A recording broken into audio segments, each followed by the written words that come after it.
ہم یہ دیکھتے ہیں کہ ایک بہت گھٹیا کام جو یہ داعشی کرتے ہیں وہ ہے سر کاٹنا، وہی جو انہوں نے شہید ہوججیہ اور بہت سے دوسرے شہداء کے ساتھ کیا، یا جیسے یہی شہید فجر، ان سب کو داعش نے ذبح کیا۔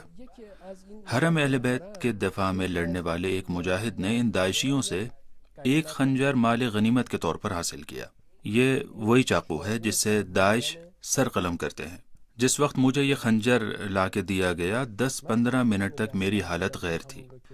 یہ جو چاقو میں دیکھ رہا ہوں شاید اسی کے ذریعے بہت سے سروں کو قلم کیا گیا ہوگا، یا شاید شہید حججی کا سر بھی اسی جیسے کسی چاقو سے قلم کیا گیا ہو، کیونکہ داعشیوں کے درمیان یہ خنجر بہت رائج ہے۔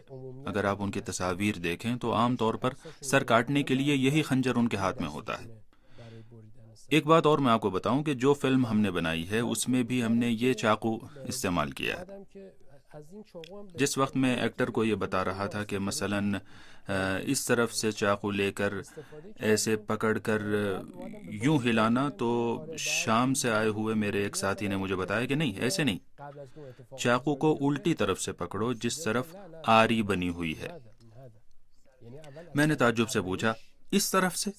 وہ کہنے لگا ہاں اس طرف سے، یعنی داعش یہ کرتے ہیں کہ جسے زیادہ تکلیف دینی ہوتی ہے یا کوئی خاص آدمی ہوتا ہے اسے ذبح کرنے کے لیے، چاقو کے پیچھے بنی آری استعمال کرتے ہیں، پھر بعد میں چاقو کی دھار سے اس کا سر کاٹتے ہیں۔ یہاں سوال یہ پیش آتا ہے کہ یہ چاقو ہیں یہ سب امریکہ کے بنے ہوئے ہیں، اس کا کیا راز ہے؟ یہ بہت بڑا سوال تھا میرے لیے کہ کیوں مثلاً ترکی سے چاقو نہیں لائے، یا مثلاً جارڈن یا سعودی عرب سے یہ چاقو نہیں منگوا لیے، یا مثلاً کیوں خود شام میں نہیں بنا لیے گئے۔ شام میں بآسانی یہ کام ہو سکتا تھا، لیکن کیا وجہ ہے کہ سر قلم کرنے والا داعش کا مخصوص چاقو made in U S A ہے؟ یہ شک کا مقام ہے۔ ایک اور بات یہ کہ داعشی سنیپروں کے اسلحے اسرائیل کے بنے ہوئے ہیں۔ شیعہ، سنی، ایزدی، عیسائی، یہ جو سب انسان ہیں، ان سب کو ذبح کرنے والا چاقو امریکی ہے۔ یہ دہشت گرد جو قنیطرہ میں ہیں ان کی طرف سے ایک پتھر تک کبھی اسرائیل کی جانب نہیں پھینکا جاتا، اور اسرائیل بھی ان کے زخمیوں کا مداوع کرتا ہے۔ وجہ کیا ہے؟